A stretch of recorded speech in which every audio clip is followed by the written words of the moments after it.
The Lamproj Mage clan assesses a child's magical prowess when they turn 3. When they learn that Seika will only be an E-rank mage, they feel ashamed. He still remembers his previous existence as Harayoshi, the most powerful SS rank exorcist from another planet. He used his skills to subdue strong demons and make them his obedient servants. However, because of their fear of him, the exorcist organization coerced the student he cared about the most to murder him. He accepted the idea that having excessive power is a curse rather than a blessing.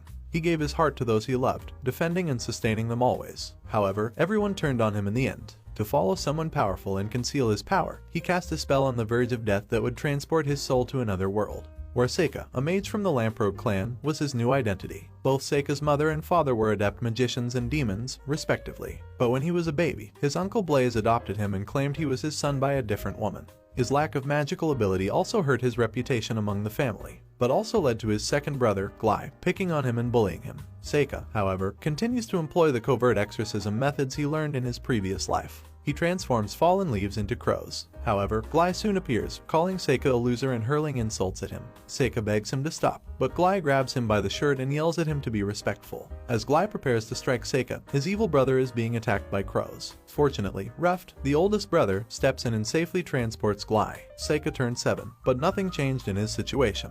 He was still subject to bullying from his brother, who would sometimes throw his clothes into the bushes. However, Seika was fortunate to have Yifa, their adorable and endearing servant, who always seemed to find his clothes. But that good fortune also brought Glai, who revealed that she was the one being bullied in addition to her brother, Seika. He bragged that he was a prodigy mage who was going to the Ladonia Mage Academy. The following day, Seika is permitted to participate in his brother's magic lessons under their father's supervision.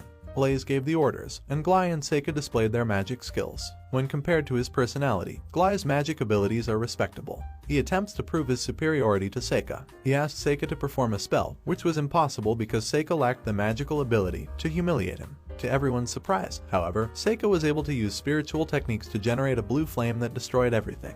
Not only was everyone impressed, but Glai also took part in his first walk of shame. Blaze refused Seika's request for their father to teach him magic, claiming there was no hope for him. He used his charms and watched his brother's magical training closely. Seika summoned a spiritual door to test his spiritual abilities after turning 11 though. Unexpectedly, his former lover and servant Yuki, an S-ranked spirit fox, appeared at the door. Yuki hit on Seika's head because she wanted to be with Seika in this world and didn't want to be seen. Then, Yifa asked Seika for assistance and led him to the garden where they discovered a small injured creature. The monster was healed after Seika used some of its furs to cast a spell on a talisman. Yifa was in awe and declared to Seika that he was unique. But Seika countered that Yifa was extraordinary in and of herself. Seika remarked that he had always noticed her special gift of seeing spirits before inquiring as to whether she was also able to see elementals, which are magical energies that move about. Yifa acknowledged she could and informed him of how she had discovered his clothing. There is something odd about him, though, as the elementals gather around his possessions while avoiding him as if they were afraid. She responded that she lacked magical ability when he asked her if she would like to learn magic. He summoned a fireball and gave her the order to tell the spirits to put it out of sight. Seika saw that she had accomplished his goal and was pleased with himself. He chooses to train someone who might be an S rank while continuing to be the strongest in the background. On Seika's 12th birthday, the household staff screamed in terror as a massive A-rank lizard monster approached their home. Seika ran outside to guard Yifa, who was still outside, as she was concerned for her. Fortunately, Yifa was able to repel the beast with the aid of the spirits. Then Seika intervenes and resolves the situation on his own. He was able to make the monster follow him, and then, in front of everyone, he vanquished it with a single magical spell. How could someone without magic defeat an A-rank monster with just one spell? Had everyone's mouths open in disbelief. Blaze hosted a lavish feast to commemorate Seika's success. When he asked Seika if he wanted a reward, Seika replied that he would like to join the Mage Academy and bring Yifa along. Blaze was aware of Seika's exceptional qualities, including his ability to use magic before the age of 10, a feat usually reserved for demon kings or heroes. Glai didn't agree to his request, but he did. Only one member of their family is eligible to enroll in the Mage Academy. As a result, Glai challenged Seika to a duel, with the prize being admission to the academy for the victor. The two brothers went outside to fight, with Glai unleashing a full-scale magic wand assault.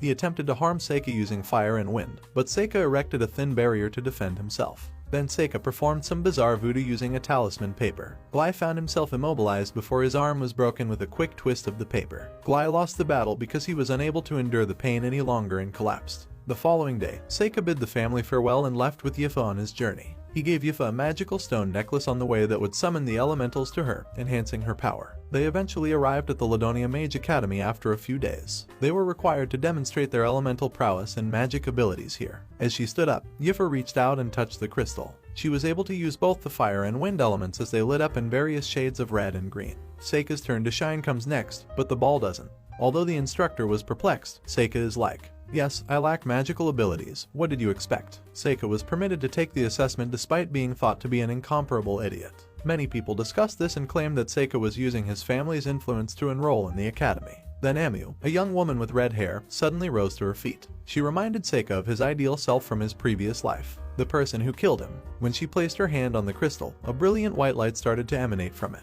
As a result, she was able to exert control over the fire, earth, wind, and water elements. Even Seika, who learned that she is the strong person he will follow while acting weak, begins to pay attention to her. All of the students gathered outside for a practical exam as the admission exams went on. They were to focus their magical prowess on a target, as Cordell had instructed.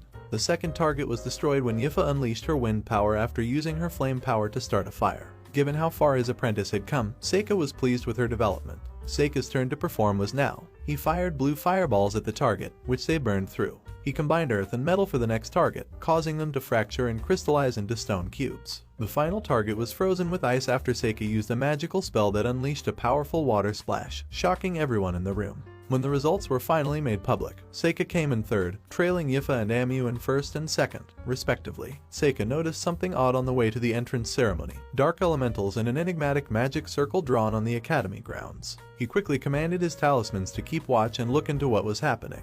In the ceremony hall, where Amu spoke about her desire to become a better version of herself, the two traveled further. Seika was brought back to the time when he had desired to grow stronger as well, only to become a target and ultimately perish. Crowds of C-ranked demons suddenly stormed the castle, causing chaos and fear throughout. The demons attacked Amu in an attempt to capture her because of her incredible power, which led them to believe that she might be the prophesied hero or demon king. Seika used the talisman to locate the strong B-ranked demon that was using a magic circle to call forth the lesser demons. The demon army rushed forward to attack as soon as they spotted Seika. After stopping them with a spell, Seika banished them to a different dimension. The boss demon was then Seika's opponent. To defend himself from Seika's blue fireballs, the demon built stone walls. Seika tried to use talismans on the adversary, but the adversary was able to cast a stronger spell and use fire to destroy the talismans. Seika was growing impatient as he was unable to connect with any blows. Then the demon conjured a flying sword, but Seika avoided it. The demon gained the upper hand, though, by altering the path of the sword with teleportation. The demon then launched a fire attack, forcing Seika to leap to avoid it.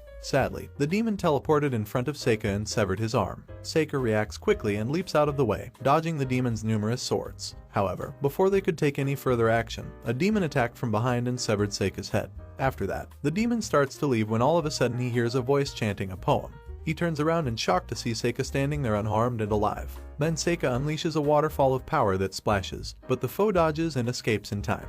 Then Seika summons a lighting demon to unleash a thunderbolt on the demonic creature. Out of it, a dragon emerges and charges at the demon, devouring it in the air. When he entered the ceremony hall again, he discovered Amu had eliminated every monster by herself. Seika was concerned that having such strength could put her in danger, just as it had for him in his previous life, although everyone was impressed by her strength. Seika decided to become friends with Amu to conceal his abilities while also protecting her from becoming just like him. As soon as things returned to normal, Seika and Yifa notice something strange in the sky while they are walking to class. It's a barrel filled with demon blood. Seika used a unique paper talisman to swiftly transport them to a safe location because he was aware that it might be dangerous. Then their teacher Cordell appeared and revealed that he had been using the barrel to practice dark magic. Seika, however, found this odd because typically those who have an affinity for the light elements are unable to control dark magic. Thinking about it as he arrived at the class, he soon realized that 2 students would be chosen to make an offering at a nearby temple in honor of the school's anniversary. After being chosen, Amu and Seika headed toward the forest and came across a strange circle drawn on a log.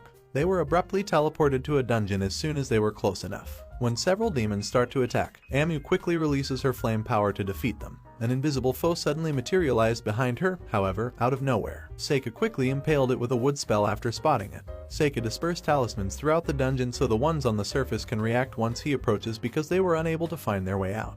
They were surrounded by a large horde of B-ranked monsters in the blink of an eye. Amu rushed forward and slashed them one by one without missing a beat. She severed the arm of a monster that attempted to stop her. She then received a powerful kick from the monster, knocking her out of it. Seika quickly produced wood from the ground after noticing that Amu was surrounded by numerous monsters and dispatched them all in one blow. The last of the demons was then vanquished by Seika using a massive centipede.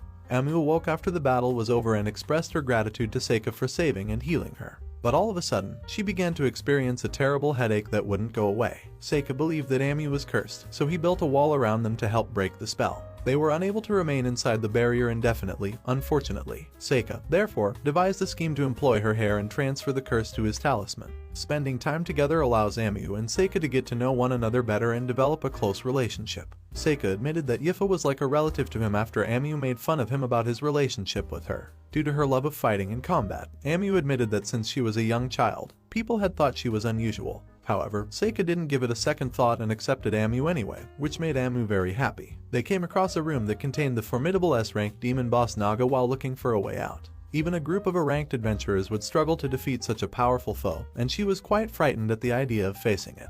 But Seika was determined not to flee, so he devised a scheme to trick the monster. Amu attacked it from behind while he charged in and started throwing rocks at it. Naga spat acid in retaliation, but Seika avoided it. Then, Amu fired a fireball at Naga's head as Seika struck him with an exploding blade.